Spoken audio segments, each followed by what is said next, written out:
All right, welcome back, everybody. It's nice to be back, and we have a very, very special guest, one of the favorite bowlers of everybody, a super successful season. Ladies and gentlemen, I have the pleasure to introduce to you Mr. Andrew Anderson. Thanks for having me. I appreciate the kind words. It is great to be back in Sweden here at Olympia Bowl. Definitely one of my favorite places in the world. It's a place that we all like to come back, right? It's more than bowling in this area. Oh, absolutely. Yeah, and I mean, over the years, I've made so many friends here, and um, it really does feel like a second home for many of us when we come over here. Yeah, it's like we are part of them. It's part of the family. It's beyond bowling. We do so many activities around the tournament as well. It's going to be that golf friendly Oh yeah. event. And but since we have you here and we don't want to kidnap you for a very long time, let me go to business. Very successful season. It was Yeah. wonderful to see. You joined the Storm staff Yep. group. You're Yep. bowling global, but Yep. pretty much you can use the Yeah. three brands. Any of the Storm brands. Yep. Storm, Roto, and Global. Yeah, what a switch. Crazy enough is that I first decided on the switch while I was here in Sweden for the Swedish League Hmm. last year, and that was my first time. So the first time throwing storm balls was actually here in Sweden. In Sweden. In Sweden. So kind of a full circle moment. But yeah, it's been a great year. Super happy with it. There was a couple I let slip by a little bit, but overall, you can't be too mad at the season I had. No, of course, of course. I mean, it was very successful for me. But I watched it back home. When I saw you sign for Storm, I've been bowling for Storm for quite many years, and when I saw you sign for Storm, I said like, "Oh, I think he's going to be very, very successful." Yeah. And honestly, I'm very happy because not only you're a very good bowler, but you are very kind and humble. You're a I very easy appreciate to that. talk person. And but also let us know. I know you have a YouTube channel where you do a lot of stuff, a lot of Yep. coaching, not only bowl reviews. It's a little bit deeper than that. Yep. So if you want to let us know which is your YouTube channel for those who are watching and the viewers. Yeah, absolutely. So YouTube channel was kind of like a side thing that I've been doing a little bit here and there. Andrew Anderson Bowling on YouTube. It's been fun. I'll tell you what. It took. I bowled on TV many times. I've been in front of cameras. Talking to yourself in front of a camera was a different animal. Yes. It was very awkward at first. My first couple of videos, going back and watching them, I'm like, wow, this is different. But I've gotten a little more used to it now. It's been fun. It's been different. I enjoy like going through the comments, seeing what people want to see more of, and then trying to the next video act on that. So really cool, different venture. Gets me off the lanes a little bit, but also gets me practicing and showing people what it's like to be a professional bowler. I'm gonna make sure I subscribe myself to the channel I because appreciate that. now when I'm not bowling that much, especially now when I'm bowling a little bit less because of my back problems and so when I want to know something about the new releases and new bowling balls, Yep. sometimes I need to look at some videos, but I need it to be somebody that I can really trust. Yeah. And it's not always easy because now Oh. in YouTube is so many people doing bowl reviews and Yep. sometimes when they say some things of balls that I already know, it's Yeah. like, Yeah. okay, this is not the channel I You want to learn real follow. quick. And it's really about trying to relate to everybody. Hmm. When I talk about my coaching videos, I found myself like doing a lot more takes because I'm like, all right, like that one sounded good, but that's only uh, for the higher level bowlers. And Hmm. then the next one was like, okay, maybe that was only for this select group. And so it's been a difficult challenge to try to communicate to everybody on a Yes. on a plane that everybody could understand. It's one of the things I realized as well. Now that I'm bowling less and I'm doing more coaching, sometimes it's like for you it's so obvious, but then you realize, no, I need to explain it in a way that it's a little bit less complicated, a little Yes. bit less complex. And but that's what we're saying, guys. If you want to learn more about the game, if you want to get know a little bit better of Andrew, just go to his channel, subscribe over there, and don't forget to subscribe also on the Storm Lucky Larsen Yes. Masters YouTube channel. It's gonna be a lot of content during the year. It's gonna be a lot of content besides this event. We had already the World Cup under 21, Yeah, and that was at the end awesome. of Watched June, a it, ton of it. it was really fun to witness all these young, talented bowlers. They're gonna show a lot of Swedish league, and you're probably gonna be coming and bowl for, I Yeah, guess, Yoga we're from time working to out the time? dates, but I love bowling the Swedish League. You know, I try to. My hope is to get a YouTube video of it. I don't think people. I go back home and tell everybody about it, and I don't think people truly understand how special the Swedish League is. The amount of pride you bowl for, the energy, how loud it is. Um, I tell people all the time, like, you want to throw pressure shots, go try to bowl in the Swedish League and throw a shot for your team. And for those who are not really traveling around, they are bowlers, but they're not traveling the world like we do. It's a lot of talent in Scandinavia, and Oh especially yeah, a lot of talent in the Swedish league. You see people, not only foreigners coming like yourself and yeah, some other PBA guys. Even back in the day, I know Jason and some guys came yeah, and bowled that league. But the local bowlers, they are very strong. They are very competitive. And as you very well said, the atmosphere it creates, oh, it's like a soccer game or an NBA game, but already on the playoffs when yeah. everybody's screaming defense, defense, and all that stuff. Second to none. The match Isgota had against Pergamon 2 years ago, where we came away in Olympia bowling with the Hmm. win, was one of the most electric atmospheres I've ever been a part of in any bowling atmosphere in my life. I bowled on TV, bowled for majors. I would take that atmosphere up with many of those. That's cool. That's cool to listen. Andrew, let me ask you a little bit. You bowled the previous squad. It Yeah. was the first squad you bowled in this year's event. Yep. You obviously know the bowling alley. You played here many, many times. What do you feel about the pattern? Is it as demanding as it looks? Yeah, I think it just you have to be very willing to change, Hmm. willing to adapt. I had a great practice. Shot 160 game one. I was now willing to adapt. I liked what I saw in practice. I was trying to continue to make that work. That's just not what's going to happen here. Those who bowl really well are going to make multiple ball changes. Are going to move across the lane very quickly. Hmm. If we see a lefty that bowls really well, when the likes of Jesper show up and others, they're going to curve the ball more than you're expecting. There's a lot of friction. You're going to see a lot of, three baggers followed by a split. There's good games out there. There's some very good pairs. There's some very good games out there. It's just going to take, when you go pair to pair, a very open mind to be willing to make those changes to bowl another good game. You can't be stubborn at all. None, You no. need to be open-minded and you need to be very awake. It seems to me like when we saw the pattern at the beginning, we see, oh, 44 feet, 29 mils, maybe it's going to be a little long, but it's not really that amount of oil. The oil is placed at the beginning of the lane, then it's Yeah, only brushing down. yeah, So it feels like those people who choose to grab one of those low RG balls and a lot of surface on, the yeah, ball is not holding at all when they miss in. And yeah. obviously, in this kind of pattern, you cannot miss out either. I agree completely. And I got stuck myself doing that. I was throwing 44 feet, 29 mils. You're thinking let's throw some stronger stuff. Nope, got out of that real quick. And Hmm. I'm very curious to see what happens when we have more PBA guys show up, more of the Americans show up, and we all get on one squad together. There's gonna be so much rev rate. We're probably gonna run out of room. I would actually expect scores to go down a little bit. Hmm. And everyone expects that when we start showing up, that cut goes up. But we damage the lanes faster than anybody in the world, and so, and by damage I mean make them hook more. I And there's understand. there's so much hook out there as is. Uh, it's gonna be a very interesting feat. So super happy with my score. I wish I had a little more than 160 game one, but But it was 120 over. it was a very strong comeback. Yeah, After very game one, yeah. everything was very steady and high games. And even when you found a little bit yourself into some troubles or issues, you managed, probably as you said, you opened up your mind. Yeah, You were just awake to see what was happening and just exactly. decide what am I gonna do it quick enough. Don't be afraid to do Yeah, those changes. Don't be afraid to change ball. Don't be afraid to change the line, yeah. and simply adapt to whatever you're gonna face on the next pair you're going into. And many times, and you and I are both probably guilty of this. When we bowling league or we're bowling something a little easier, we'll make moves that are like one or two board moves. Mm.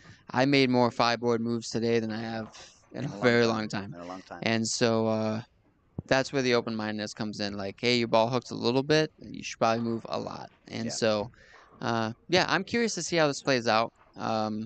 So much tournament left. The pattern is going to change a little bit more as we oil it more and more. But I think they put out something pretty fair. I'm super curious to see what females You can do. I'm super curious to see how the lefties do. I think the likes of like Nora Johansson, she's gonna have a block one of these times. That's gonna be stellar. Um, and I think the beauty of this type of event, bowling multiple squads, is I'm super happy with 120 over, but I promise you that like my next block, I'm trying to go for that lead. Yeah. And so having multiple chances at it make you change your game plan often and see what's going on. But so far, this squad that we're watching right now, there's some good scores out there. Sean Rash 270, Andrew Hall has 260 left, Ernesto 230. So there's score to be had. Yeah, definitely. It has been like that on the previous squads when I was doing the streaming and the online. It was the first couple of games. We have seen quite a few people having 80 over. Yep. And then on game 3 and 4, when the real transition showed Oh up, yeah. as you said, if they were not moving enough or they were not doing the things aggressively enough, they got stuck in the middle of nowhere. Then it became pretty tough. So, yeah, in terms of scoring, we're almost done with game 1. We have Sean Raj on the lead now with 270. Then we have, I don't see, Chase is going to shoot 252 on lane 8. Yep. That's also a great start. Andrew Hall is on the way for another 230 something in 11 and 12. I'll tell you what, this doesn't make me feel any better about my 162 start. But it happens. No, but what's going to be interesting to see is what's going to happen now when they switch. Yeah. Because actually, when you were bowling your squad, I was doing here the commentary as well, and Ryan and François happened to come into the pair you were bowling. Yeah. And since you shot 160, I was sitting down here and said, "Whoa, I want to really see how they do," because François did quite a high Yeah, game to begin on very lane good 1 and start. 2. Yep. But then when he got into your 13 and 14, 17, 18. Yep. 17, 18, excuse me, it didn't work Yeah. for none of them. And then when they left, the next players who came up into that pair, they had the same issue. Yeah. They didn't score high on 17, 18 until the very end Yeah. of the squad. And you know, beauty of bowling here. A lot of times, I have a lot of notes. When I drew 17A, I said, "Oof, here we go," because I do believe 17 is the most hooking lane in the building. Even more than 20. I do. I Well, now believe you're so. giving away a lot of information for Hey, the listeners. that's Yeah. that's for me. You know, we're gonna have somebody come out here, and 17 is gonna be the tightest pair for them. But for me, that lane hooks more than any other lane here. So I big forward on it a couple times, and you know, then the swing got a little uncomfortable, and it turns into a low score pretty easily here. And that's why we're seeing so many. Like, there's score to be had, right? But there's also a lot of 180s, 160s out there. So avoiding that low game, being open-minded. You know, Sean with the 270 starts now going to 1920. Many would believe that that's not a great pair, but we'll see what happens. We have to see. And especially, I guess, when you get into these kind of tougher patterns, Yeah. and especially talking to the younger generations, they have a lot of issues with sparing. Yeah. They threw so much strikes that they don't focus so much on Oh, sparing. yeah. Especially the kids 20 and under, and when they hit this kind of pattern that is not 8 strikes per game but only 5 strikes per game, and you're gonna have to spare 5 times per game, unless you are really taking your spares, you're gonna be in trouble right away. Yeah, and what's so funny about you saying that, why I'm smiling right now, is this is my first event without a spare ball, like a Uh-huh. plastic ball, in Wow. about 6 months. Okay. Only bringing 6 balls to Europe, you know, like it's tough to pick. And thankfully, you know, I know Carl in the pro shop might be able to help me out, but I missed a 1-2-4 and I missed a 6-3-6 today that I really don't believe I would have missed without a spare ball. Maybe we And should go down after I the know, squad I and know. get you a spare ball. But really. it was so ironic for me because I'm looking around and I was watching a lot of missed pairs by some of the younger kids. too I'm like, many, too many. too many, and I thought to myself, like, you know what, I'm kind of turning in them at the moment. I probably left my most important ball back in the States, but yeah, it's what a tournament. Martin, Larsen, Bakke, this whole tournament staff, Ron Bach, do a phenomenal job, and we're just so happy to be here. The only international PBA title right now, and you know, that's what brings many of us out. Winning a PBA title in the States is awesome, but winning a PBA title around the world is equally so. I remember a couple of years ago when AJ Johnson he Yep. made his first title here. He was Yes. so emotional. He was crying in happiness. Oh yeah. So it doesn't really matter where you win your first PBA title or Exactly. where you win a PBA title. It's a PBA title. It's gonna make you proud. It's gonna make you happy. Yep. And we have some comments on the chat. We have some people. Who's Jamie. Jamie is arriving in a couple of days from now. He's a cool kid from Gibraltar. He says he's taking all the notes, so thank you, Andrew. He's Yeah. taking Yeah. notes on your suggestions and which pair is. Yeah, Jamie, we have to remember that 17 is going to hook even more than 20. Yeah? Yeah. Yeah. And then, unfortunately, we have some commentary in, I would say, I think that's got to be Japanese, Chinese, Chinese. Korean, We're gonna need something a like that. We, translate we there. need a real translator, and I'm gonna That's blame it not on you. blurry glasses. I need to clean my glasses first. Otherwise I don't see. But it's gonna be very fun to witness what you guys can do. Yeah. To be honest, at the beginning of the tournament, because especially on the first two squads, I thought the cat was going to be a little bit higher. I expected it to be 150 over, Yeah. mostly because in my years of bowling, my experience as a coach as well, when better bowlers get together on the lane, they don't really destroy the lane that much. Yeah. But as you said today, it's not that much amount of oil as we thought it was going to be at the beginning.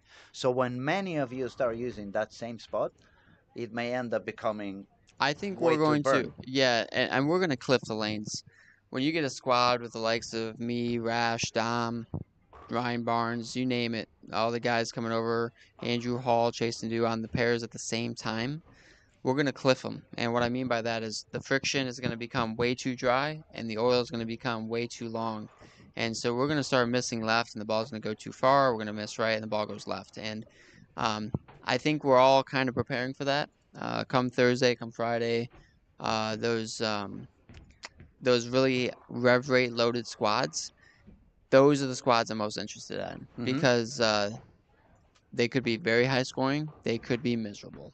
And at the moment, after what I just bowled on, I'm going to assume the later. I think that it's actually going to be a much easier pattern as is than when When all all the the good PBA ones guys. are on. Yeah, and there's so much talent here. Like, let's not take away from No, the Team local. Sweden and Yeah, some of I the mean, Finnish guys and yeah, stuff like like that. Mm. the beauty of bowling Swedish League is I bowl against these guys that I wouldn't otherwise, and it really reminds me of like, wow, there's some really solid talents around the world that we don't get to see on a daily basis, whether it's because of families, other life choices, work. Um, the PBA Tour is obviously a very special place, but we have to remember, and as a Team USA athlete too, when we go to World Championships, it's not the same as it used to be. Team USA used to feel like the strongest team majority of the years, and what we've learned is the world is really caught up, if not in many parts of the world, sometimes feel like surpassed. It's a little bit like on the NBA. Exactly. When I was a kid, it was maybe one or two foreigners over there.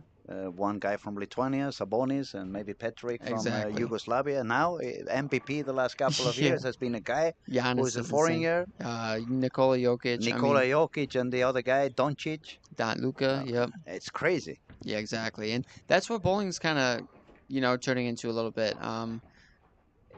There's just a lot of talent, man, and it's really cool. I mean, obviously, so many young two-handers, and I think that this this week is kind of showing a little bit of the learning curve for some when they're Hmm. not getting to throw their urethane ball, and reactive is the main play, and the lanes are just playing different than what people are used to. I believe that you just said is exactly what led me to have the wrong impression, or maybe it's not going to be wrong at the end. We'll see. The wrong impression that when the PBA and the good bowlers would be here, the scores would be higher. And my main thought of that was because at the beginning was some of the younger bowlers, and Yeah. they were all choosing to go urethane no Oh matter yeah. what. And obviously, on a room on a lane that has no room outside, and if you on the top of it, you start pushing the oil down with those urethane balls. By the end of the squad, it was terrible. Everybody was dropping down like crazy. So Like flies. Yeah. I said on the commentary online, I believe by next week, when it's not so much urethane on play, the things should get a little bit better. But then the more I see how it's working out and how quickly actually the ball is, it feels like on game two you are already on transition. It feels like on game two everybody's starting to go deeper than 23, 24, standing in front of Ball the return, ball yeah. return. I legitimately felt in practice I was sliding around 25. I loved them. They felt fairly easy. That game one had me spooked. I was like, are we really going to be over the cap game one, game two? And you know what I learned is we are. We're going to get right over there. And but this squad's doing pretty well. We have 20 bowlers, 190 or better. That's pretty solid, I would say, for a start. That probably means that the lanes were broke down okay. You have 5 bowlers over 230. And this is where the fun begins, right? You change pairs, you found somebody else, and We have quite a few buddies from the United States bowling this squad. We have Sean Russ, we have Chase, we have Nate, yeah, we have Ernesto, a young kid, very, very talented actually. Then we have Andrew Hall. And actually 5 of them are on the top 6. So it's quite a nice arrival for all of them. yeah, I would say that's a great start. I'm a little, Conquering, yeah. again, a little jealous, but this is something that we're used to bowling on, probably more often than Europeans are. Hmm. This much friction, Especially Europeans, let me tell yeah, you. We have been bowling only on it's a lot of urethane. a lot of urethane, a Yeah, lot of open, big ratios events. Everybody bowls 245 average. That's why they don't spare anymore. They don't care about it. yeah, They're gonna make another six-bagger right after, right, right. and that ends up changing your eyes. Actually, I believe when you bowl and you have such a big room, as soon as you have a very small room, your brain is not used to that, and then you consume a lot more energy to stay focused and to try to hit such a narrow spot instead Yeah, of just having all the room in the world. no, I agree. I agree completely, and I think that's why the cream always rises to the top. That's the saying that we use, or Hmm. like, as the tournament goes on, the good bowlers are going to find their way up the leaderboard.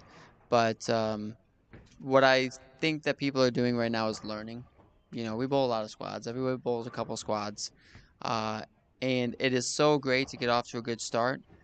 But what really happens when you get off to a good start is you're really just loosening the swing up. Hmm. And then you get to just go bold. And giving us a couple opportunities on something like this, like we're gonna learn from what we did wrong. I'm gonna learn from what I did wrong game one, and you're gonna learn from the transition. And I hope that many people like me are watching. There's a reason I'm still in the center today. Absolutely, Obviously absolutely. commentating is great, but I was sitting up there for a reason. I wanted to watch, see who bowled well, see what they're doing right. And I think that's a little lost sometimes Mm. with the youth right now is that they're done bowling, they leave. Yeah, or they start Um, looking at their phones, and that's exactly. all they're gonna do, and Yeah, that's it. when I'm bowling competitively, I'm watching every shot going down the lane. I'm trying to learn from others, and that's what really is. I feel like separated myself over the years. I have to thank you for this kind of advice because it's very good for especially the young ones who are watching and listening. Yeah. We have been telling them all week this is not only just a PBA event, this is not only happening to win a title. We want everybody to win something, Oh yeah. an experience, friendships, learning, understanding. And we have been trying to do. We actually, especially me, I never shut up. I keep talking and talking and talking, and I pay very little attention. Of course, I follow the scores and we comment on what's going on the lanes and what we see, but we're trying to, in a way, educate. Not educate, but provide with more tools and more knowledge to the viewers that are amateurs. Because on the top of bowling, we have, we could say, maybe 25,000 bowlers in the planet which are bowling real competitive, but there is Yeah. another 100 million bowlers who only play Yes, a night ton. leagues and stuff like that, and they really they go to the pro shop and they have to trust the guy in the pro shop to give them the right material, and then they have this tendency, especially on amateur bowling, like they always grab the same ball from the bag, they always bowl from the same spot on the lane, Always. and then when they get over there, it's almost like playing the lottery. Let's see if today I picked the lucky Yeah. number, or oh, today it didn't work. I'm going back home a little bit upset. And Yeah. those who are spending the time or to watch online and to try to, it's because they really love the game. So if they love the game enough to be watching online and paying attention, why not try to help them a little bit? So that's Absolutely. why I say thank you very much for all the tips you're giving Oh, them. no problem. Thank you for your time. We really, really appreciate having you here. And feel free to go outside, Yeah. witness live because it's quite different to watch on a small screen. I mean, Yeah, yeah. the screen here is big, but there's so many cameras. So, and we hope that we have a chance to maybe steal you another 5 or 10 minutes Oh, during the week absolutely. at some point, You maybe know, after you you bought know a I'll few be around. squads. Yeah, you know I'll be around. And one thing I'm really looking forward to, Bake and the whole crew. Wednesday is always a great day. Oh yeah, Yeah, you know. Wednesday is my busy day. You know Yeah, that. That's yeah, when yeah, that's yeah. when I'm really working my ass. Yeah. Wednesday's a great day here. We get to golf in a scramble outing with people. I meet new people every year, and then we get to do something with the kids. Mm. And it's just a great day, great event. Kind of takes us away from the competition for a little bit, gets us together. Remember that we're all here for the same reasons, and then Thursday to me is when the tournament begins. Now it's when you go back to business. So Exactly. Wednesdays, pick up some extra energy, pick Yep. up some good vibes, and Exactly. then everything on the grill from Thursday. Yep. Because then it's time to try to win a PBA Tour title. Yep. All So, right. Thanks for having me, Andrew, man. we wish you the Appreciate you. best. Thank you very much. Thank you for your time. Yeah, absolutely. All right, I'm gonna focus a little bit on scoring at the moment because it was very nice talking to Andrew. We always learn a lot of new things, and especially their professional perspective. They spend so many hours in the lanes and different conditions, so it's always very, very, very interesting to listen on how they see the game, how they see the pattern, how they see it could be bowled, how it could be played.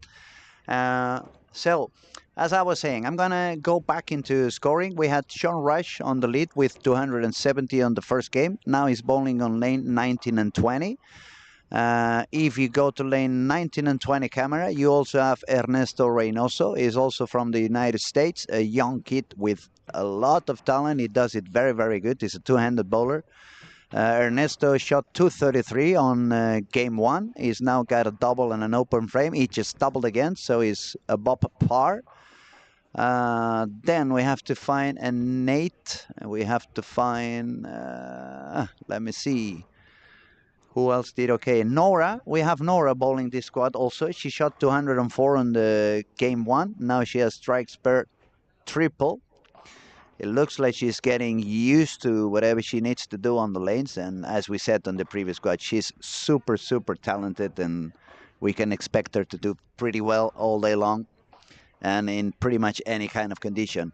Another young, talented kid who's been fighting over and over again is spending a lot of hours on the lanes is Andre from the Czech Republic. He's bowling on lane 13 and 14. He's also a very interesting kid to follow. He's playing with Raymond Tees from England. He's also a super, super talented bowler. If we want to talk a little bit of a little bit older guys, more bowling in my age, we have on lane 17 and 18 Jesper Agerbo from Denmark. Uh, Quite successful. He has been always doing okay. I've never seen him go down. He's such a fighter. And if I try to see who else, Kevin Mellin, he also was bowling on the previous squad. Who else we have here? We have Nathan. We have who is there? Mm. Yeah, as Andrew was trying to explain, as soon as you change the lane and you go to the next pair, it's very important to be awake. We see some people struggling a little bit with some splits and open frames. For example, in lane one, we have both players. They have 3 open frames already. If I go to 3 and 4, there's a couple of single pin misses and another guy with a couple of open frames. So, yeah, if I go to lane 8, also another 9 miss over there. It still gets me. I don't understand. I mean, you can get bad shots and splits, and maybe it's hard to strike, but to me, single pins. On the 5th or the 6th game, when you are already exhausted in your mind, I can get it, but not that early. Anyway, back to people who's doing okay. Nora just made the 4th bagger, so it looks like on lane 15 and 16, she's feeling comfortable and feeling happy. Carl Eklund. Where is Carl? I think he was moving to 11 and 12. He's got strike, two open frame strike, spare strike. So we'll have to see how he does. But Carl is super talented, so as soon as he finds something that works, he's capable of shooting 3 games of 270 directly and nothing else happens. Well, actually, he's capable of doing it 6 games, as we said on the previous quad. He shot 1650 in 6 games when he was 14 years old, so that already tells you how good he can shoot. We have also a player from France, Gregory Rius. He won the Open in Logroño in Spain a couple or 3 years ago. He bowled unbelievable, shot a couple of 300 games. But he's a big fan of urethane, so we will see how he adapts to this type of pattern we have in here that is not that much urethane friendly as we are used to in the south of Europe.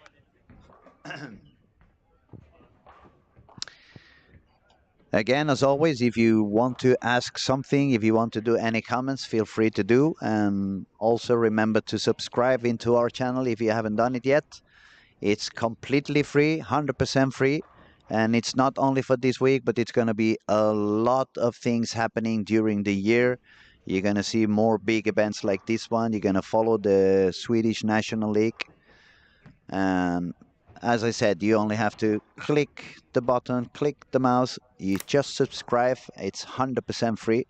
And that will also help the channel to stay free, because then YouTube is going to take care of the expenses, and we can get some advertisement that's going to take care of any investment that we have to do on that. We have a new superstar coming up. All right, we have another PBA star coming by. It's wonderful. That's very good. I don't have to even move my ass from the chair. The stars are just coming by. And it's a pleasure to introduce another superstar from the PBA, Mr. François Lavoie.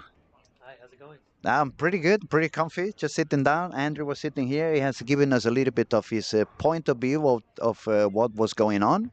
So it's really good that you join us, so we can ask you, how did you see the lanes? How did you feel the pattern? Is it as demanding as it looks? I think it is, yeah. I think it's there's some score to be had if you can hit a good pair and if you can match up the right way, but it's going to force you to throw some good shots, I think. There's the moves are a little bit different maybe from the moves From that one pair to people, other, and what we're used to, right? yeah, exactly. There's, lately in bowling, it's been kind of similar moves all the time. You just go further left or you hit the ball harder, and that didn't seem to work as well. So I think it's going to require a little bit more thinking, maybe some different strategies. But it's possible to get some good scores. We already saw some in the first game. High scoring. But But during the week, I have been seeing higher scoring on the first couple of games than as soon as transition showed up. And I was blaming it on mostly the younger bowlers. There was a lot of young bowlers on the first quads, throwing a lot of urethane, pushing the oil down. And obviously, there is no friction on the corners. You don't want to miss to the outside. But the way the pattern is designed, even if it says 29 milliliters, it doesn't seem like you can have much room on the left. You don't really have that much hold. So you need to be really awake, and you need to pray that they haven't messed up so much on the pair that you are going to on the next game, right? Yeah, exactly. I think the biggest thing for me, what stood out to me, is that you have to find a way to control the middle part of the lane, the mid lane, and that's the biggest thing. If you can control the mid lane, you can have predictable ball reaction. But if your hand is not doing the right thing, or if your speed is not right, you lose the mid lane, and then you start leaving a lot of different splits and different spares, and it's a lot harder once you lose the middle part of the lane. I think the key is going to be controlling that.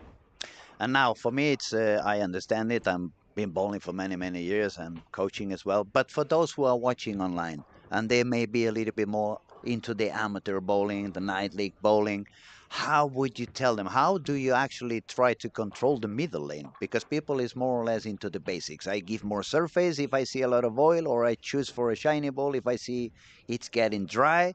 But they don't think so much about RGs. Is it a high RG? Is it a pin up? Is it a pin down? Is it going to do a lot of flare? Is it going to want to hook too early? So what would you tell them, or what kind of tips would you give them to control the middle lane? It very much depends on, you know, there's different ways to do that, and it depends on the pattern also. I think in this case specifically, it's about keeping your hands soft. If you grab the ball when it gets to the middle part of the lane where it's dry is going to tend to hook, and it's going to change directions really quickly.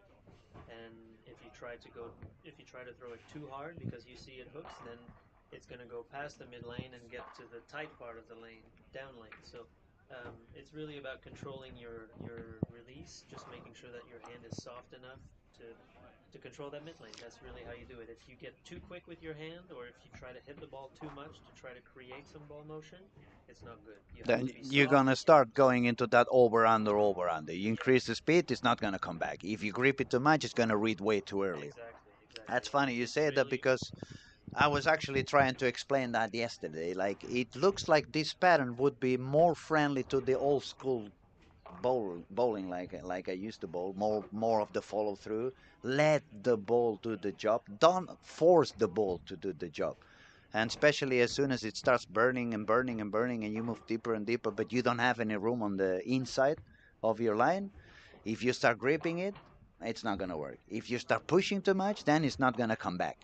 So it felt like, okay, maybe the old school guys have a little bit of a bigger chance on this event yeah. And we than they saw usually did. Sean Ratch with 270 the first game. That's not really that surprising. Hmm. He's a little more old school. He doesn't have the same rev rate that he used to have, and he's good at repeating the same shots and keeping his release consistent. So, yeah, I think it's funny because a lot of times in these tournaments we wonder what's going to happen as the week goes on, and right now I don't really know what's going to happen as more players come, more international players and players with different types of usually higher rev rates. When everyone with higher rev rates comes here, you know, is it going to make it easier or is it going to make it harder? We don't really know right now. I think the ball selection is probably going to change as Hmm. we go deeper into the week. Um, the one thing that I do like though about this is it's definitely different from what bowling has been, from what most tournaments have been the last couple of years. You know, it seems to always be just go left, hit it Go harder, left, go left, go or here, left. Yeah. especially here in Europe, it's been a lot of urethane, and Ouch. so Way too this much. this Big seems radius. to Just send the ball out yeah, there. That's all you have to exactly. care about. But this, at least so far, and it's only Monday, I know, but so far this seems to be a different type of challenge, and so I think that's a good thing. Variety is always good, in my opinion. And I think one of these events from time to time, especially for the European kids, it's necessary. Otherwise, they get used to so much striking that I was here at the late June. We held the under 21 World Cup, and they bowled 240 average, but they missed an amazing amount of single pins, and I was mesmerized. Like, how can you miss so many single pins? I spare with one finger. I use my index finger with any ball in the house shot, and I can spare it. It's all about free swing and letting the ball go there. And for them to hit this kind of pattern where instead of striking 7, 8, 9 times per game, they only go down. Some games they even only get 3 or 4 strikes. That means you're gonna have to spare 6 times. If Exactly. you're not good at sparing, it's a game over right away. So I think it's gonna, hopefully, it's gonna wake up some of these kids, Yeah. because the talent they have it. And not only that, I think when you don't strike as much as you're used to, because yeah, the kids these days are used to striking a lot because they have all this power and all this speed, and they move the pins around a lot. They get Hmm. messengers and they throw a lot of strikes. But when the pattern is like it is now, and it's not easy to average 230, you definitely have to make spares. That's what keeps you in it. In a 6 game block, you know, a lot of kids have a tendency to look for the 270 game, the Hmm. 250 Hmm. game. Maybe it's not out there on this condition. Maybe you have to grind a little bit more every game, and so it keeps you it makes sure to it you have to stay mentally focused. You have to stay sharp mentally so that you can, you know, as we're watching, we see some missed spares, you know, on a couple of different lanes, but yeah, you just have to stay mentally strong for 6 full games because you could hit a pair that you match up well on and bowl a big And game, bowl a big game, but but then when you go to how the are you next going to one, take advantage of it? You know, you have to absolutely. be able to. If you have a bad pair, is it going to be 150 or is it going to be 190? You know, Mm. you have to minimize the damage and take full advantage of the opportunities if you do hit a good pair. Another thing that I noticed with the young guys on the previous couple of days when they were bowling, since they're not that used to bowl these difficult patterns, not only they start missing a lot of spares, but you could see how exhausted they got to the end of the squats. It demanded their brain to be constantly thinking, what's happening, what should I do, what should I change, and they're not used to that anymore. So that is also a shame. That's why we, at least for me as a coach, I've been demanding, especially in the south of Europe, we should try to get tougher patterns. Go back, maybe not as we were when we bowled in wooden lanes and flat because it was only the century machines and stuff like that. But we cannot always bowl the 250 average over and over and over again. I had a couple of new students lately. They started taking classes with me, and I remember the first class I had with one of them. I asked him, "Okay, where are you aiming?" And he said to me, "Between that and that arrow." And I'm like, "Oh man, that's a very big area. I mean, you're not looking at Yeah. least the one board. No, no, between those two arrows." And that is what's happening today. I understand that bowling alleys want the customers to be very happy, and of course they want them to score. If they score 250, they're gonna come back. If they bowl 150, they go to another bowling alley. Yeah. But when we get into some national competitions and stuff like that, it makes no sense that they also bowl 250 because then everybody believes it's PBA potential, and then when they go to a real competition, they struggle, they get sad, and some of them even quit. Yeah, definitely. No, it's this is definitely good. It's if nothing else, it's different from what bowling has been the last couple of years and in most tournaments. So, if I was in charge of a lot of different tournaments, I would make sure that there was variety, and this tournament so far, from what I'm seeing, is providing that. It's a very special event. I mean, how many times have you been in the Lucky Larsen here in Helsingborg? I played everyone except for well, of course, the pandemic year in Yep, yeah. 2020, but I also didn't come in 2021, I think. But I've played every other one since Malmö. And it's, I was telling earlier, it reminds me a little bit. I don't think you have bowled that one because you come from the PBA or professional. When we had the Cubic AMF, the single, the World Cup, when we had that one, it was like the Spanish talking people, because it was one bowler only per country. They would put us together in the hotel. Like, for example, one of my best friends in bowling is Andres Gomez and Arturo. I, Yeah, we call each other cuñado. It's like a brother-in-law in Spanish, and we became friends in a Cubica IMF. yeah, yeah. And this event is the one that has substitute that event for me because it's not only about the bowling, it's not only about the title, but it's everything around it. When you go home, even if for me, for example, I haven't bowled, I'm not gonna bowl this year. I have some medical issues. I'm not bowling, but just to be here, surrounded by the atmosphere, the amount of nice people, the staff in the bowling alley, that they are super kind. The owner, Patrick Baque, magnificent person, very one of my best friends in the world. But I see it's not only happening to me. I mean, every one of the guys I talk to, it doesn't matter if it's PBA, if it's coming from Malaysia, if it's coming from Singapore, you see people coming from all over the world, and they go back home with this a winning experience, even if they haven't not even made the cut, but they go back home happy. And I believe that is one of the magics that happen in Helsingborg and the Storm Lucky Larsen event. I agree. Yeah, you have a lot of different entries from a lot of different countries. Of course, this tournament is one of the biggest ones here because it awards a PBA title. So for us, it makes sense to come here because it's our job to bowl PBA tournaments. But it's makes our decision a lot easier to come when we know how Patrick is and how great this bowling center is and how great this city is. And the city is very supportive. Also, Patrick has a lot of different sponsors throughout the city that support us by giving us rebates when we go and Hmm. support their businesses, and Some so discounts on restaurants and everybody's working nightclubs and. together to try to Mhm. make our experience here as good as it can be, and it makes our decision to come here a lot easier. And it's a beautiful town. It's very And beautiful. it's the Yeah, perfect time of the year because when you come up here in winter, you freeze your, I'm going to say my yeah. head. Right I'm now not it's going to say about other thing. what 18 degrees today, maybe something like that. It's nice. It feels good. I mean, we had, for example, this summer down in Barcelona, it was terrible. It was over 35, Too hot. even at nighttime, 4 o'clock in the morning, 29, 30 degrees. Mm. It's impossible to sleep. You start spinning around in the bed and you don't know, you don't know if you're sleeping in the oven or what's going on. So, but let's see a little bit of the scoring. Sean had 270, and now he's bowling on, should be on 15, 16, 203. because he's on 473. Who else had some high scoring? We had Chase, who had 250 on game one. I think if we try to refresh in here, give me a second. Yeah, maybe. Maybe it's going to be easier to know what goes on.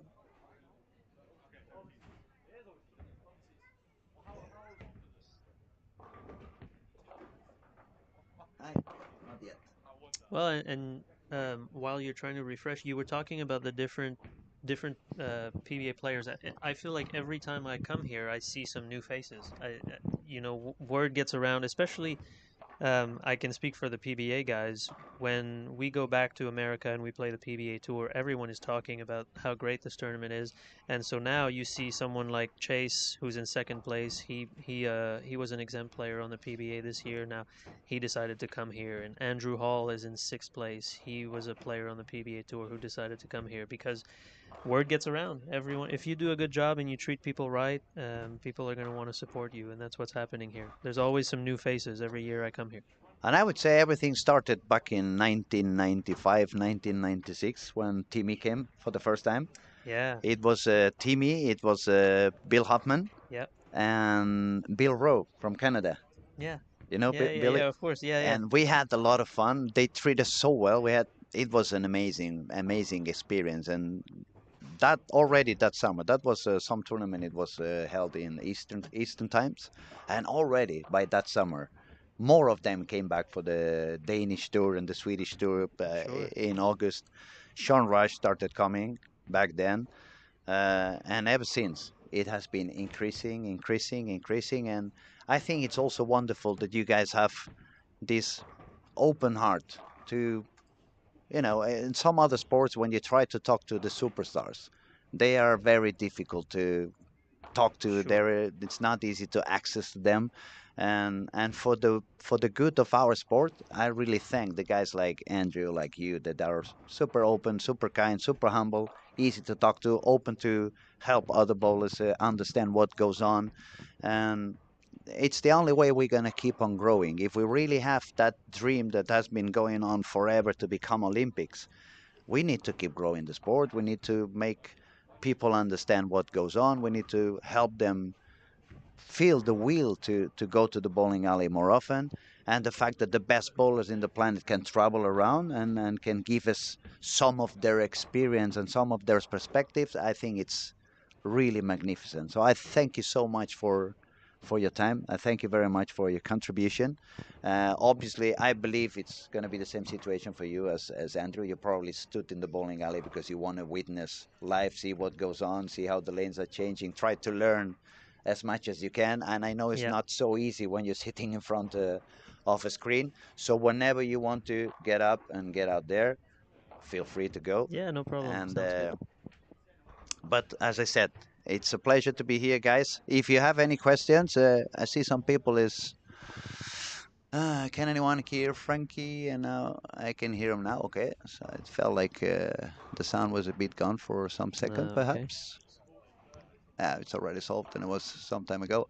I'm Everything hoping okay? that there will be an option for us in the EU to watch CW live CWW streams. streams. Yeah, we have the PBA announced that they're changing their broadcast partner, so they're switching from Fox to the CW, which I believe is more. It's a more national thing in the U.S. and so hopefully everyone around the world can watch it as well. If not, I'm sure the TV shows will make their way on YouTube. But it's always better to watch live than to be delayed a little bit. I I know. was gonna say it's for example for me in Spain, I know bowling was gone through the zone, but in my area they don't let me see bowling.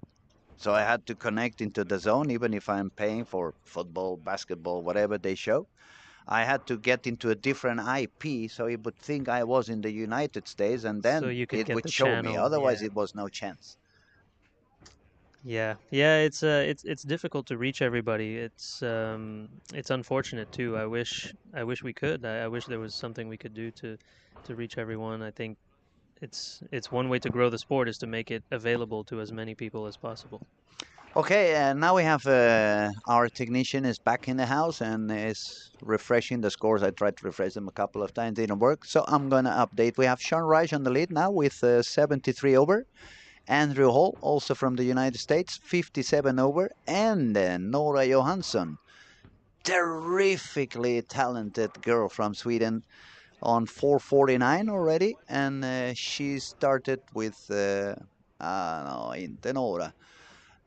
Double 90. Here we go again to the young guys and young girls missing single pins, but she's doing okay. She managed to do quite okay on the previous score, even if she started struggling a lot. She has been so far the women who had managed better to bowl in the transition. We could expect that. Obviously, she's got the power, she's got the reps, she has no problem to move in. Some of the others may have a little bit more of issues moving in. For example, we had Emma from Sweden. She bowled 476 on the first two games yesterday on the squad. But then after that, it was 180, 180, 180, 190 something to end up with 20 something over. And obviously, probably the pattern last year was easier for women than it's going to be this year. Last year was a lot of friction on the outside. I wish I would have been last year in here because I really bowled the gutter. That's my my favorite spot. But Yeah, it's going to be interesting it's going to be interesting to see what solutions people find to this transition. I think a lot of it depends on the people you're following, but I also think that, like we talked about earlier, if you can match up with all the different things with your ball speed and your ball roll and your release, I think there are some ways probably to manage the differences from pair to pair a little bit. mm, and for those who are listening and are planning to come and bowl later on in the week, don't forget the few tips that we have been given for free already. Number one, it was stay awake. Don't be afraid to move drastically. The lanes are changing a lot and very fast. So when you move to the next pair, don't be scared if you have to jump like 5 or 6 boards deeper, both you or the target and stuff like that. And now tip number two was from François. Don't overdo. Don't overdo on speed. Don't overdo on rep rate. Let the ball do the job, especially when you get into the burn conditions, and that would give you a lot better control in the middle lane and should help you be a little bit more successful, especially in this pattern and the way this pattern has been designed. Okay, we have Ernesto going back on lane 3 and 4. He's a very talented young kid. I haven't seen him before. It's the first time I met him yesterday. Today I've seen him bowl and I was like, ooh, this guy can really, he can really do it. So Ernesto is on 469 now with that full bagger. So I guess on the second game he didn't do as good. No, he shot 233, 176. And we see that a lot. We see the same for Nate Purchase, 234, 170, all the way around. From Canada, Mathis, 171, 256. Chase, 252, 179. So we see a lot of these ups and downs. It almost looks like the heartbeat. Yeah, I'm alive. Definitely. I'm alive. Yeah. We talked about when I first sat down. I think it's very possible to have a tricky pair that you don't match up on, and then you go to the next pair and you suddenly match up, or you change your strategy and it works out a lot better. But um, who knows what the scores are going to end up looking like at the end of the week? I think the generally the people who can manage the differences from pair to pair are gonna be well, maybe a little less stressed out also, but Mm. probably in better shape at the end. And it would be nicer instead of 427 with 170 and 260, maybe 215 and 213 or 212 would be A bit more consistent, a little more manageable. Yeah, a little bit less exhausting for the brain as well, I guess. Yeah. exactly. Yeah, for sure. Since you're here, I'm going to ask one of the things that I've been wondering for the last couple of months. I've been bowling for Stone for quite a few years now, but due to my medical thing, I haven't signed this year. I haven't bowled anything. But is that Ion Pro Solid going to finally be the successor of the Phase 2? Oh, is it going to be the successor of the Phase 2? That's a good question. They're different balls, but I think I can see what you mean by that. I think the Ion Pro Solid to me probably is gets a little bit further down the lane, Hmm. is a little cleaner than the Phase 2, and um, I just think that the Ion Pro Solid is going to be a pretty versatile ball. I used it. I drilled it actually just before we bowled the mixed doubles in Houston, the Hmm. PBA PWBA mixed doubles, and I practiced with it a few times, and I took it down to Houston, and it was essentially the only ball I used for the whole weekend. I could those are the types of balls I really like, the ones I can use for multiple games. Sometimes there's a really, really strong ball, but you can only use it for one game and you have to Mm. switch. And Yeah, the more times you have to change balls in a block, the more variables the more coming into variables play, come into play. And so those especially balls, for us using the thumb. yeah, so Uh, those balls that let you stay in the same ball for longer periods of time, those are the balls that I tend to like a lot, and I try to travel with those balls. I don't have the Ion Pro Solid here in Sweden with me, but I was pretty impressed when I bowled with it at the Lucy. I was using it in game one, and when we were in front of the ball return and curving the lane a little bit more, I was also using it in game 6 and 7. So that's why I was asking, because I've seen guys using it from the start of the warm up till the very end of the squat, and especially in today's environment, it's very hard to see a ball that can function in such different areas on the lane and conditions on the lane as from the warm up yeah, till the I very end. I think it's a ball that responds well to changes in your release and your hand positions. It really allows you to do that, and it lets you create different shapes. So I'm very impressed with it. Could it be a little bit of a mix of the Phase 2 and the IQ2 original?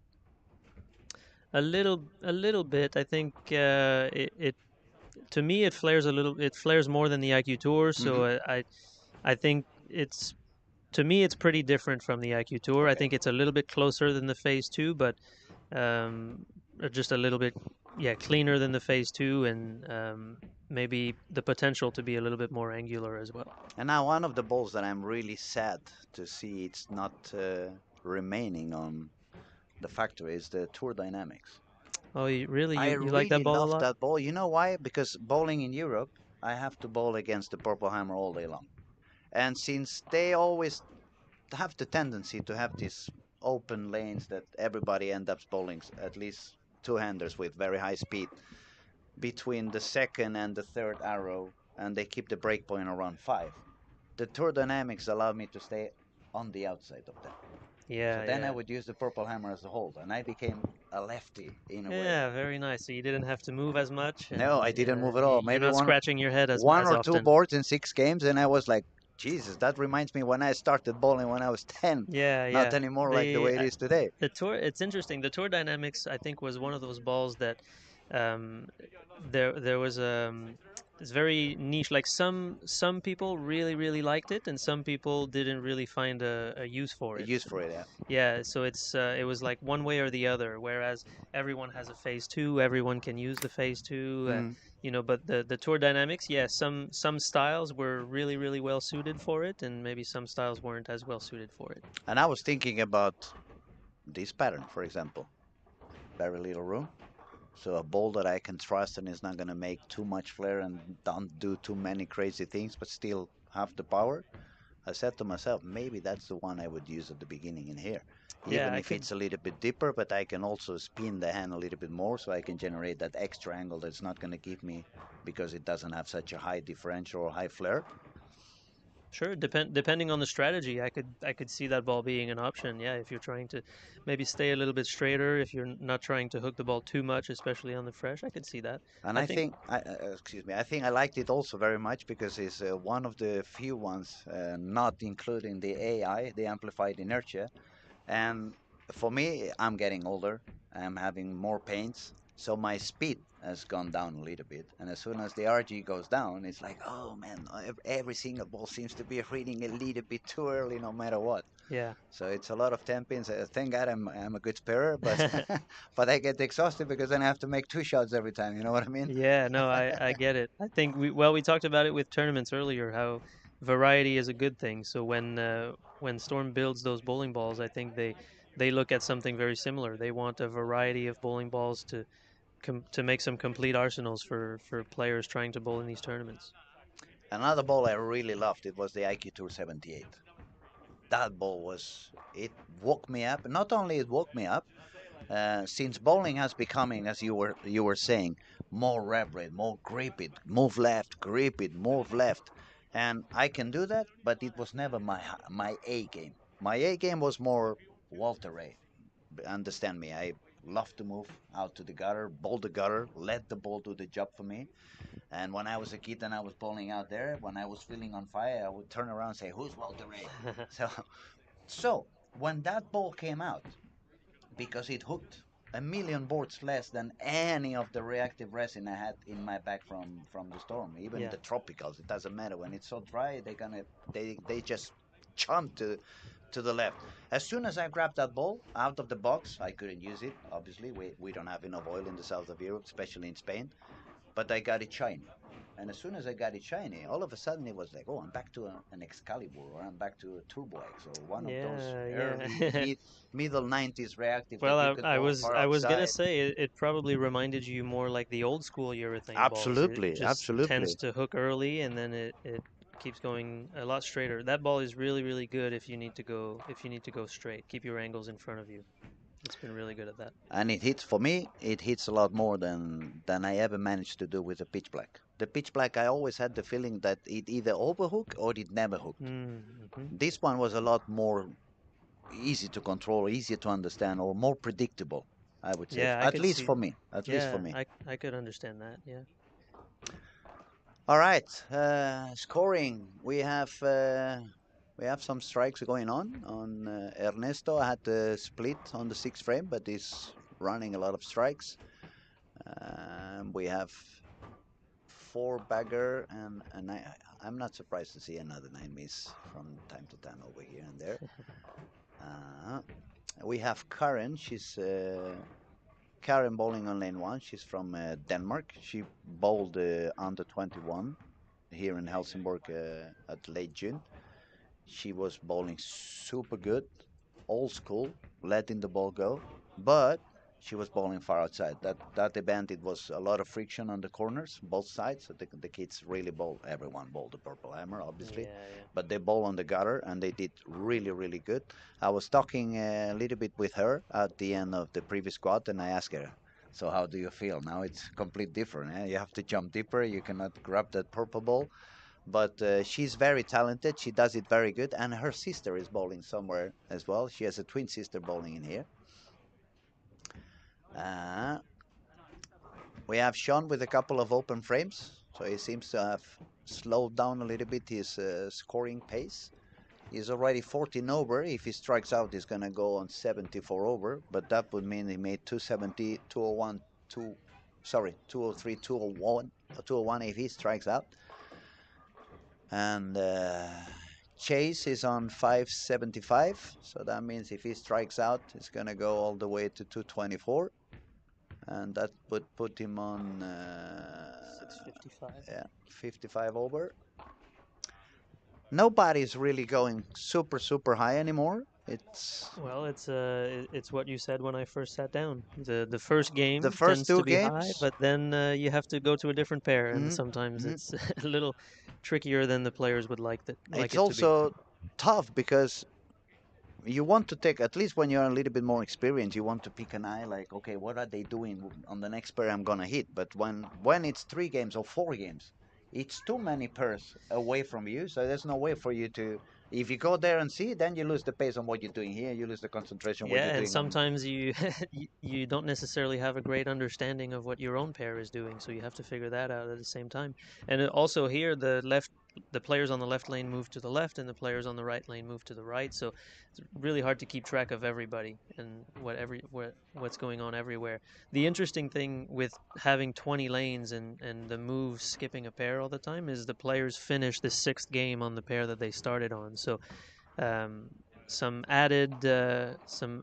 a little bit more strategy there. If you know you're going to bowl the sixth game on your starting pair, you probably want to try to set it up for yourself, or at least not make it worse than it needs to be.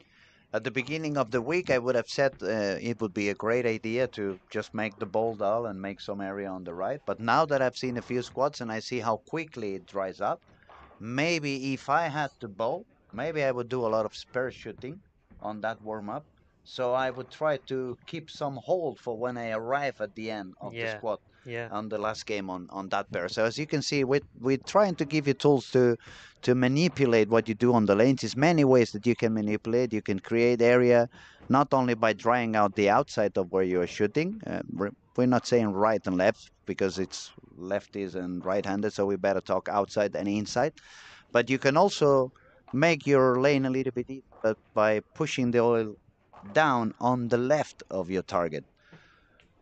And I think the way the lanes are evolving this week, that would be the strategy I would try.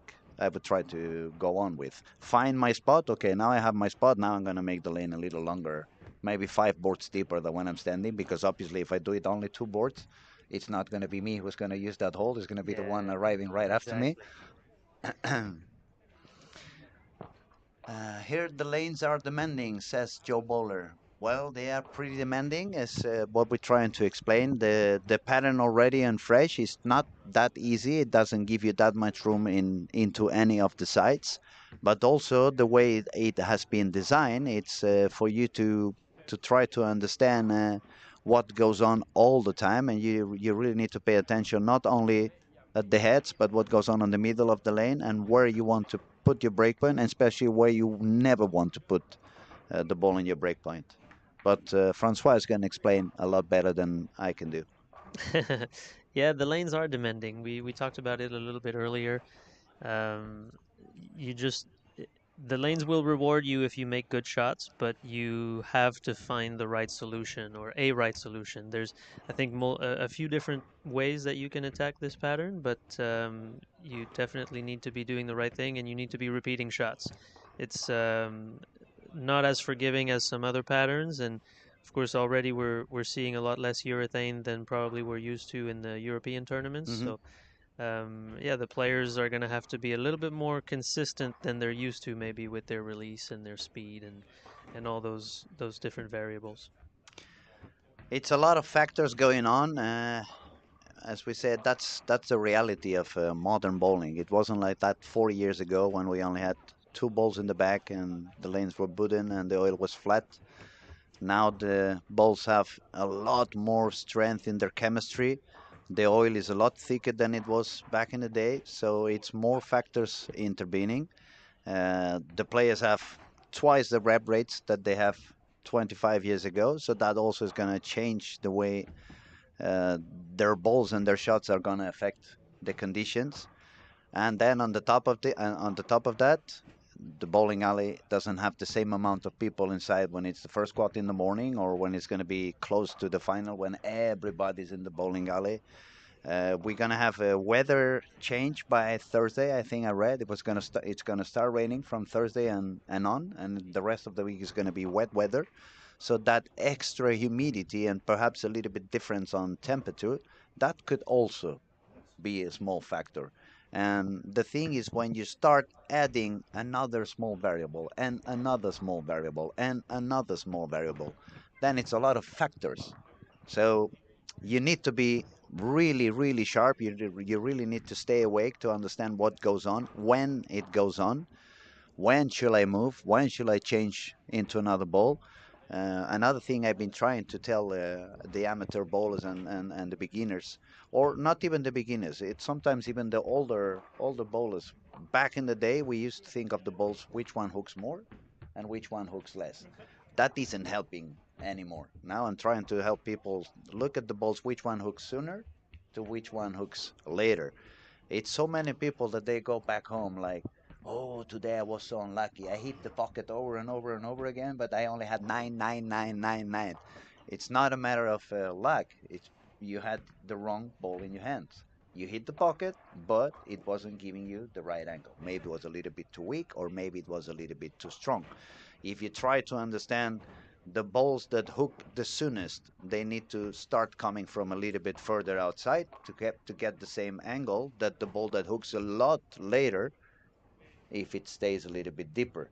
If you do it all the way around, if you grab a ball that hooks super early, like let's say you use a urethane now on the 25th board, it's gonna start hooking very early, so it's gonna give you a very weak angle. So probably it's not gonna carry as much as when you use it on the outside. On the other hand, if you grab a pearl ball that is going to skid 45 feet and then it's going to react super strong, if you put it very far outside, the angle that's going to give you is going to be so aggressive that, yeah, it's going to give you a lot of messengers. But as soon as you are a little bit out of the pocket, you're going to get a big split, and it's not going to carry as much as if you have the right angle. So that's another of the things that we can more or less try to help you understand. Think of the balls on terms of how soon or how late they read on the lane, and then you will understand that the angle becomes pretty much the same. Yeah, especially when you start talking about competitive bowling, learning to look at the lane from front to back as opposed to side is so much better because you with the cameras the way they're set up, you can see it there a little bit more than normal. You can see how much longer the lane is than it is wide. It's kind of an optical illusion how much the ball is hooking Mm. when you look at it from higher up. And even here in the bowling center we have a second floor that overlooks the lanes.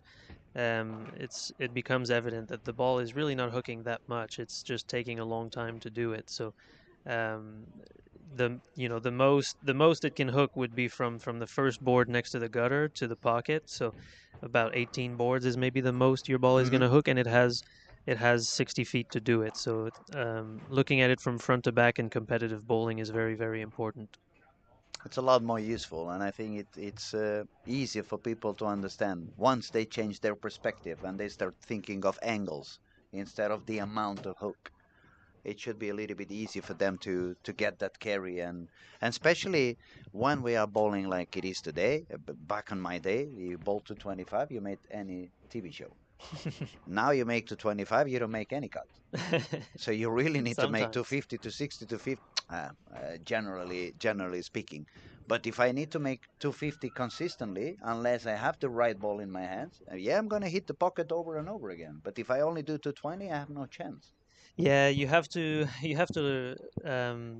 bowling nowadays is about matching up properly. It's always been about matching up, but back in the day maybe was a little more importance on the accuracy Mm, and repeating the same shots, and now it's a little bit more or a lot more importance on creating as much area as you can and just making sure you can having carry. having the right ball motion so you can carry exactly. All right, we're almost done with game three. Pretty soon we're gonna have a refreshment so we can see how the scores are going. But we have seen a lot of sparing going on, or not that many strikes going on this third game. We can officially call transition is here. Not for good, not for fun, but that's the way it is. And as Francois said before, also when the bowlers get the ball 2 or 3 times, they're going to get a little bit more use. They're going to have a little bit of a better idea on what they want to do and what they don't want to do. So that should make the field a little bit more consistent, perhaps. Maybe we will see a little bit less droppings on the low games as we are seeing at the moment.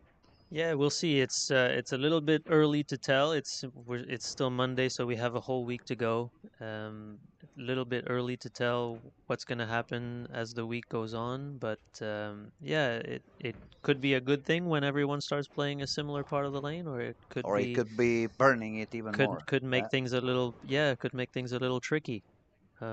We'll just have to wait and find out. So I'll leave you on this. I think I'm gonna go back out there and Absolutely, watch. absolutely. We thank you so much for your patience. Thank you for all the explanations and giving us some of your knowledge and point of view and perspective. And we wish you the best of luck during the week. It's Thank you, been a pleasure to spend some time with you, buddy. Best of luck. thank you. I Thank you so appreciate it. much. Okay, now I'm gonna wait a minute or so we can refresh the scores, and I'm gonna update how is the status for everybody. I believe unless Sean has crashed, he's still going to be on the lead because I haven't seen anybody going very high. But we had such an interesting talk with Francois. It was good to carry on, and as I said from the beginning, we don't just want to talk about what's going on the cameras, because that you can see by yourselves.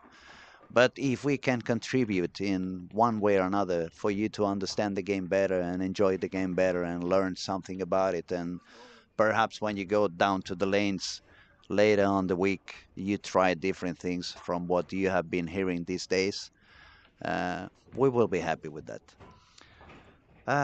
Just a quick reminder, since while we get the scores refreshed, a quick reminder, we are asking people to subscribe to our YouTube channel on the Storm Masters Lucky Larsen, because it's for free, it costs you nothing, and the fact that you subscribe is going to help us get some sponsorships from YouTube and not have to spend any money, so we can keep the channel completely free for everybody. And we're going to be pushing for more and more bowling, quality bowling, not only big events like we had the World Cup under 21 in the late June, and we are having now the PBA event, but you can also be following the PBA regional in Sweden. You will be also able to be following the National League, which is an amazing experience. The Swedish National League, it's almost like watching Barca Madrid, but without Lamine Yamal and without Messi. But besides that, it's really a crazy atmosphere. It's one of the things that you really have to witness from time to time. And I know they will be pushing also in some extra content and stuff for free. Okay, scores have updated. Things keep going down. Sean Reich is leading now with 6-6-9, so he's dropped down 1 pin from game 1. Jesper Agerbo, as I said, old school. I'm not surprised to see a couple of old school guys up there. 654. Andrew Hall, 649. Chase is 644. Ernesto, 643. And as I was saying, for example, for Chase is 250, 170 to 10. For Ernesto, 230, 170 to 30. If I keep watching down, Nora, for example, 200 to 40, 179. She's the #1 girl at the moment with 7th position on the squad and 28 over. Then we have another Swedish guy, Jonathan Hallberg, 625. Oh, finally, someone steady, 199 to 13 to 13. But then we go down to 9th place is Nate Purchase, 234, 170, 206. We see a lot of 170 games. And the talent on the lanes is mesmerizing. It's very, very good bowlers. But the fact that they are struggling the way they are struggling, it just shows you that the pattern is indeed quite demanding. I'm going to take a 5 minutes break. I'm going to try to go out and see if I can find another guest to join us for a little while. And if I don't find anybody, I'm just going to carry on by myself. Just give me 5 minutes.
in dig på plats. Jag spelar dig på plats, det gick inte heller.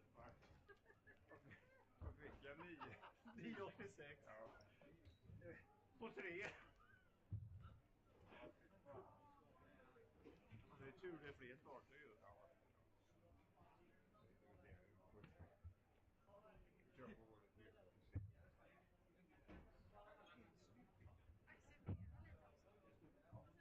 Ja, den är gammal. Jag tänkte. Jag vill gå in